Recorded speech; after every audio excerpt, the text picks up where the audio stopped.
The Wilson family's annual reunion was exactly as suffocating as I remembered.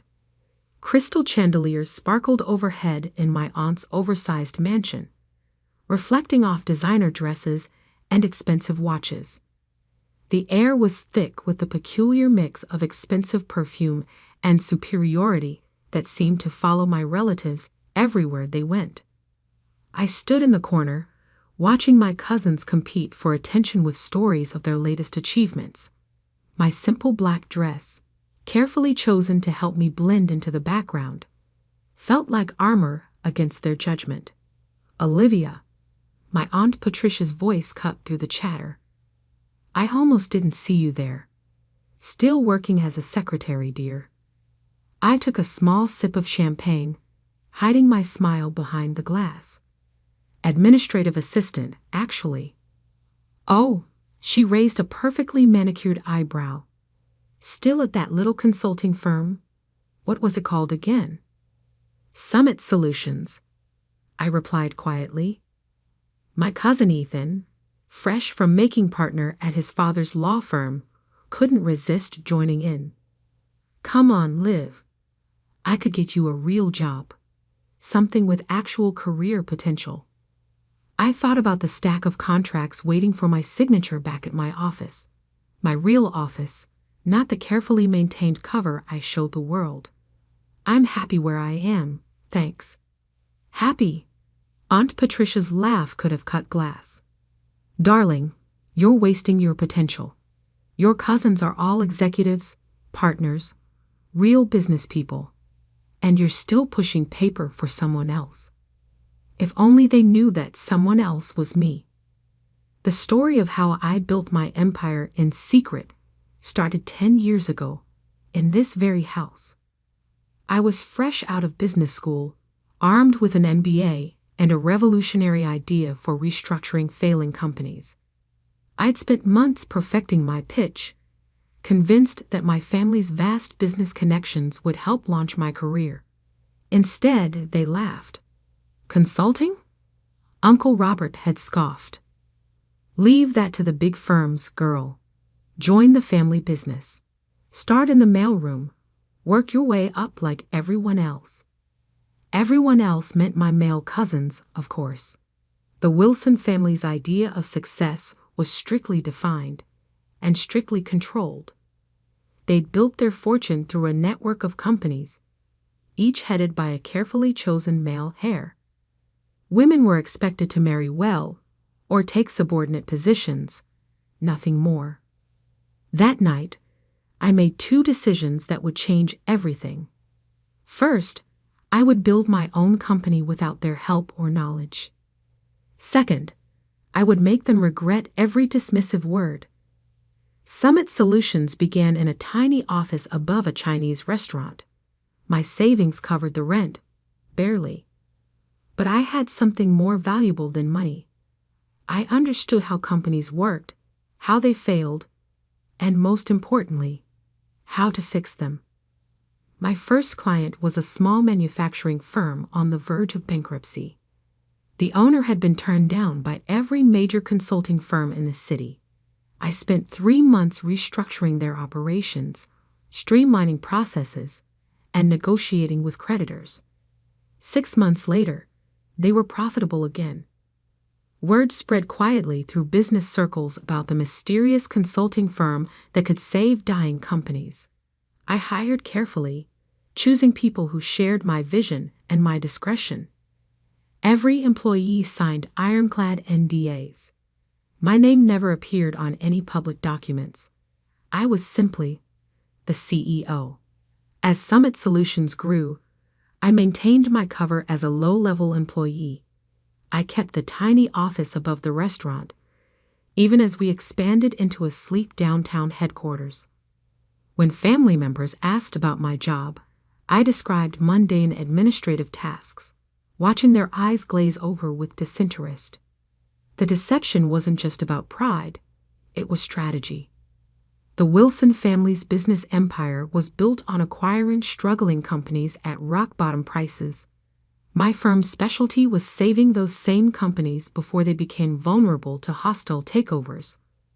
We worked in the shadows, quietly thwarting my family's predatory practices while building our own success. Now, 10 years later, Summit Solutions was one of the most influential consulting firms in the industry. We had offices in 12 cities, a client list that included Fortune 500 companies, and a reputation for turning failing businesses into success stories. And not one of my smirking relatives had any idea.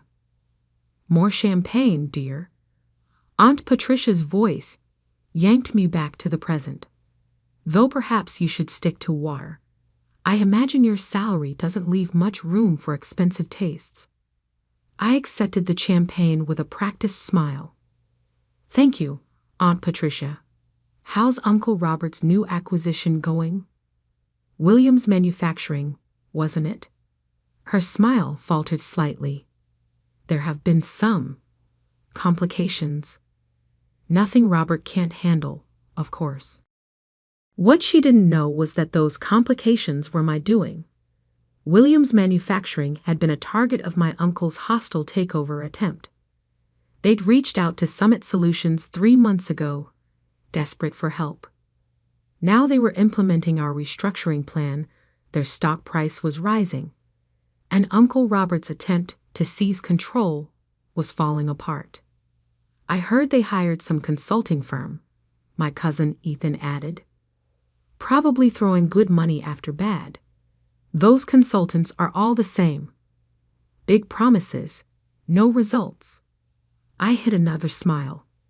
Summit Solutions' fee for saving Williams Manufacturing was more than Ethan would make in 5 years at his father's firm. Oh, which firm? Summit something, he waved dismissively. Nobody important. Dad says their CEO won't even show their face. Probably some trust fund kid playing at business. My phone buzzed in my clutch. A message from my actual assistant. Emergency meeting tomorrow, 9 a.m. Wilson Ventures representatives requesting merger discussion Williams Manufacturing. Urgent response needed. I scanned the message twice, realization dawning. They were finally admitting defeat with Williams Manufacturing. After failing to acquire the company, they were now seeking a merger, which would require approval from Williams' consulting firm. My firm. Tomorrow morning, my family would walk into a meeting expecting to strong-arm their way into a merger. Instead, they would find themselves facing the secretary they dismissed for the past decade. Except I wouldn't be bringing coffee. I would be sitting at the head of the table. Everything all right, dear? Aunt Patricia asked, noticing my expression. I finished my champagne and gave her my brightest smile. Perfect, actually. I should head home. Early meeting tomorrow. Oh? Taking notes for someone important? Something like that. I replied, already planning what I would wear. Something exactly like that. The next morning, I stood in my private elevator, ascending to Summit Solutions' executive floor. Gone was the simple black dress from last night's reunion. Today, I wore a tailored channel suit in deep navy, a power color for a power move. My assistant, Maya, waited at the elevator doors with a tablet and knowing smile. The Wilson Ventures team arrived early, she reported as we walked. Your uncle seems particularly anxious to meet Summit's CEO. I'm sure he is. I checked my reflection in a glass wall. Perfect. Are they in the main conference room? Yes, along with Mr. Harrison from Williams Manufacturing. Maya's eyes sparkled with anticipation. Your cousin Ethan is there too. Apparently, he insisted on handling the legal aspects personally. I smiled, remembering Ethan's condescending offer of a real job just yesterday. Who else from the family? Your Aunt Patricia came as moral support, though she's not officially part of the meeting. And your cousin James, he's representing Wilson Ventures' finance department. A perfect audience. I checked my watch. 8:57 a.m. Had they been served coffee? Your aunt complained that there was no one to serve it. Maya's grin widened. I told them the administrative assistant would be in shortly. I almost laughed. For 10 years, I'd played the role of invisible support staff whenever family members visited the office. They never looked closely at the quiet woman who brought their coffee or took their coats. It had been the perfect cover. "Give me 2 minutes," I said, "then bring in the contracts." I could hear voices through the conference room's heavy doors. My uncle's authoritative tone, Aunt Patricia's sharp laugh, Ethan's smug commentary. Taking a deep breath, I pushed the doors open. The conversation stopped abruptly. My uncle sat at one end of the long table, apparently having assumed the power position. Ethan and James flanked him, both in expensive suits that screamed family money. Aunt Patricia perched nearby, examining her manicure with practiced disinterest. Mr. Harrison from Williams Manufacturing sat alone on the other side, looking uncomfortable. Finally, Aunt Patricia sighed. "We've been waiting for coffee for..." She stopped, really looking at me for the first time. "Olivia? What are you wearing? And why aren't you carrying coffee?" I walked calmly to the head of the table, the seat directly opposite Uncle Robert. "I don't serve coffee anymore, Aunt Patricia. In fact, I never really did." "What is this?" Uncle Robert demanded. "Where is Summit's CEO? We were promised a meeting with the actual decision-maker." "You have been." I sat down, enjoying the confusion on their faces. "I am the CEO of Summit Solutions. I have been since I founded the company 10 years ago." The silence that followed was deafening. Ethan's mouth opened and closed like a fish out of water. James dropped his pen. Aunt Patricia's perfectly maintained composure cracked. Uncle Robert recovered first, his face reddening. "This is absurd. You're a secretary." "No," I said calmly. "That was a cover. A very effective one, apparently, since none of you ever looked past it. You were so convinced I couldn't be successful that you never noticed I already was." Maya chose that moment to enter with a stack of contracts. She distributed them efficiently, then took her place standing behind my chair. "These documents," I continued, "outline the terms under which Summit Solutions will consider approving the merger between Wilson Ventures and Williams Manufacturing." "Consider approving?" Ethan sputtered. "You can't be serious. This is a joke, right? Some kind of elaborate prank?" I pulled out my phone and projected Summit's latest financial statements onto the wall screen. Summit Solutions currently manages over $12 billion in client assets. We have a 94% success rate in corporate restructuring, and our approval is required for any major changes to Williams Manufacturing's business structure. I smiled at my stunned relatives. "Does that look like a joke to you?" "This is impossible," Aunt Patricia whispered. "You're nothing. You've always been nothing." "That's exactly what you were meant to think." I turned to Mr. Harrison. "Would you like to explain to my family why you chose Summit Solutions over Wilson Ventures' original offer?" Mr. Harrison straightened in his chair. "Summit's reputation is unparalleled. When Wilson Ventures attempted their hostile takeover, Summit's restructuring plan saved our company. We've increased profits by 47% since implementing their strategies." "Restructuring plan?" James looked like he might faint. "The plan that destroyed our acquisition attempt.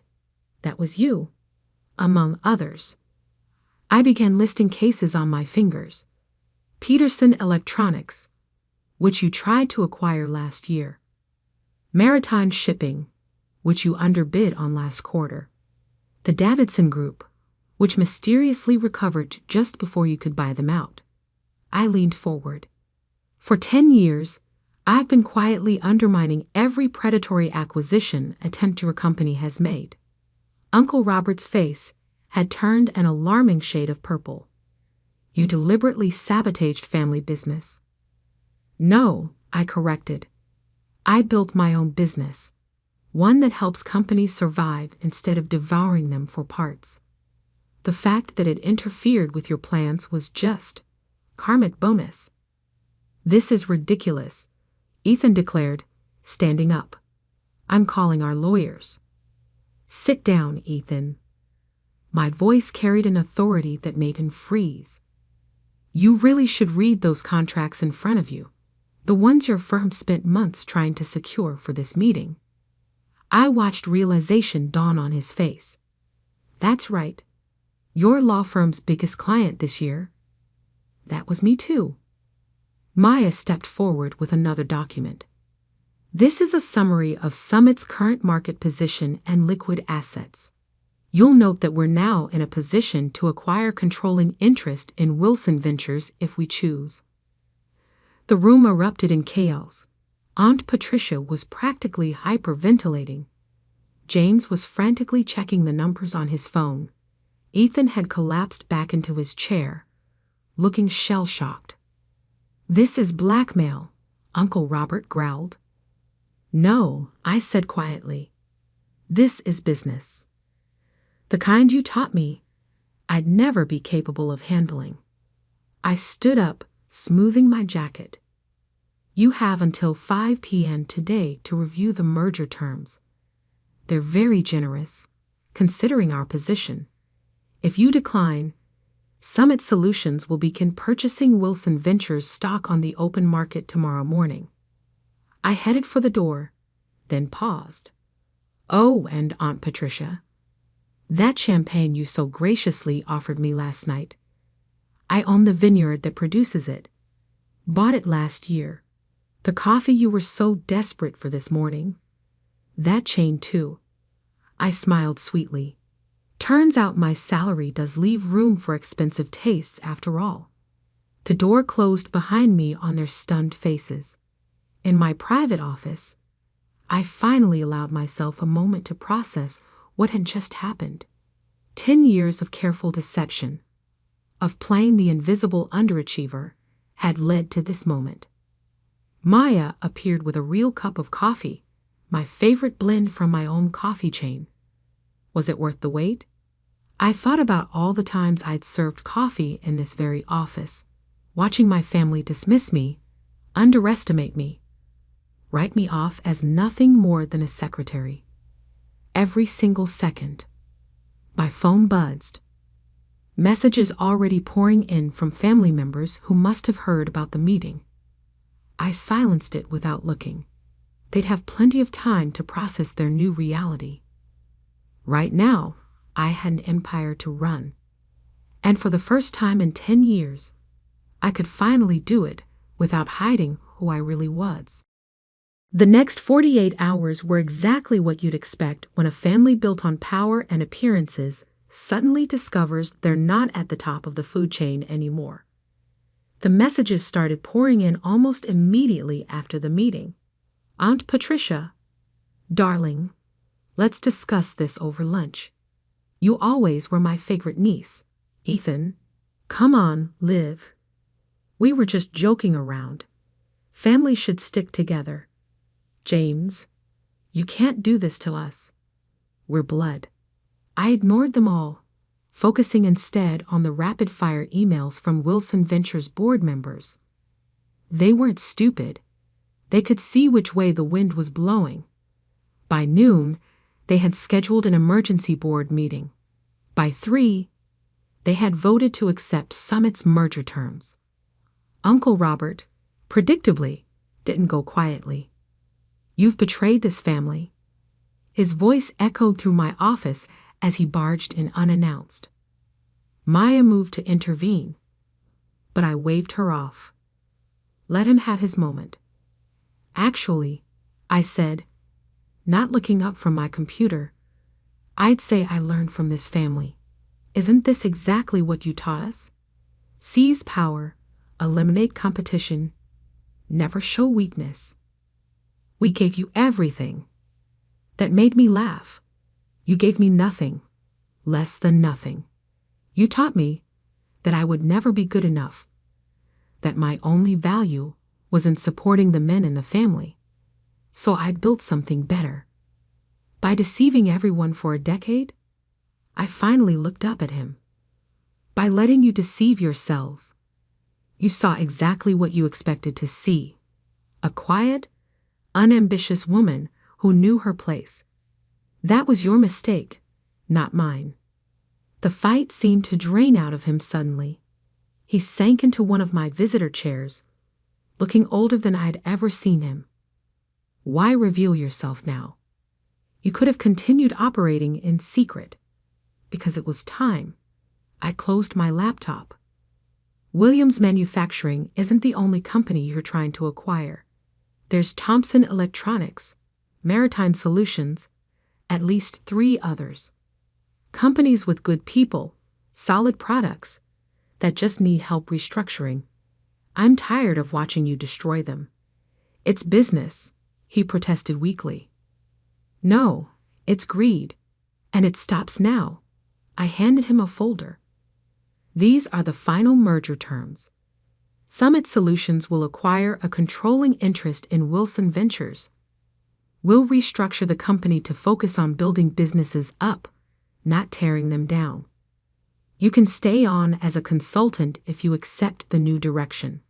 If not, your golden parachute is outlined on page 3. He opened the folder with trembling hands. You've thought of everything. I learned from the best. I smiled without warmth, though not in the way you intended. After he left, Maya brought in a stack of newspapers. Summit's revelation was already making headlines. Secret CEO revealed how one woman built a billion-dollar empire in secret. Wilson family shocked. The hidden success story they never saw coming. My phone buzzed again, this time with a message that actually mattered. My mother, who had divorced Uncle Robert's brother years ago and distanced herself from the Wilson family's toxicity, had sent a single line. I always knew you would show them. The next few weeks were a whirlwind of changes. Wilson Ventures board enthusiastically embraced Summit's new direction. Their stock price jumped 40% on the announcement of the merger. Companies that had feared the Wilson name now sought partnerships. The press couldn't get enough of the story. Aunt Patricia tried to spin it as a heartwarming family success story. We always knew Olivia had potential, she told one reporter. This just proves that the Wilson spirit of entrepreneurship runs in the blood. I responded by releasing archived video of last year's family reunion, where she had spent 20 minutes explaining to everyone why I would never amount to anything. The footage went viral. She stopped giving interviews after that. Ethan attempted damage control in his own way, claiming he had been in on it all along. Unfortunately for him, too many people had witnessed his shocked face in that conference room. His law firm's other clients began questioning his judgment. Within a month, he was quietly asked to take a leave of absence. James adapted the fastest, approaching me with a business proposal just 2 weeks after the revelation. We could dominate the market together, he suggested over an awkward lunch. The Wilson Summit Alliance would be unstoppable. That's not what Summit Solutions is about, I told him. We don't dominate, we elevate. The real changes came in the quieter moments. The young intern who tearfully thanked me for showing her that success didn't require compromising her principles. The female executives who started reaching out, sharing their own stories of being underestimated. The business schools that invited me to speak about building ethical success in a cutthroat world. 3 months after the revelation, I stood on a stage accepting the Business Innovation Award. Looking out at the audience, I saw my mother sitting in the front row, beaming with pride. Behind her sat several of my former administrative assistants, all women who had helped maintain my cover while building their own careers within Summit. Success isn't about who has the most power, I told the crowd. It's about how you use the power you have. For 10 years, I played a role that made powerful people underestimate me. I could have revealed myself sooner. But I chose to wait until Summit Solutions was strong enough to create real change. The applause was thunderous, but the real satisfaction came later that evening. I was working late in my office when Maya brought in an interesting piece of news. Uncle Robert had just announced his retirement. His resignation letter included an unexpected paragraph. My niece taught me that true business success isn't measured in acquisitions or assets, but in the positive impact we create. I regret that it took losing control of my company to learn this lesson. I leaned back in my chair, thinking about the long game I had played. 10 years of careful planning, of swallowing pride and playing small, had led to this moment. Summit Solutions wasn't just successful, it was changing how business was done. The next family reunion would certainly be interesting. I planned to host it myself, in Summit's main conference room. The same room where I had served coffee countless times, watching and waiting for the perfect moment to show them who I really was. Maya knocked on my door. "Your 4 p.m. is here. The CEO of Thomson Electronics, the company your uncle was trying to acquire." I smiled. "Show them in. And Maya? Bring coffee for everyone. The good stuff from our chain." As I stood to greet my visitors, I caught my reflection in the window. No more hiding, no more playing small. I had built something remarkable, not despite my family's dismissal, but because of it. They had taught me that power doesn't always look like what people expect. Sometimes it looks like a quiet woman in a simple black dress, serving coffee and taking notes, while building an empire right under everyone's nose. The tabloids called it revenge. The business papers called it strategic genius. But for me, it was simply justice, served one corporate takeover at a time, with a side of perfectly brewed coffee. And somewhere, in a small office above a Chinese restaurant, my original desk still sits. I keep it as a reminder that success doesn't always wear designer labels or demand attention. Sometimes it works quietly, patiently, building something extraordinary while the world looks the other way. That's the real secret to success, not the power you show, but the power you build when no one's watching.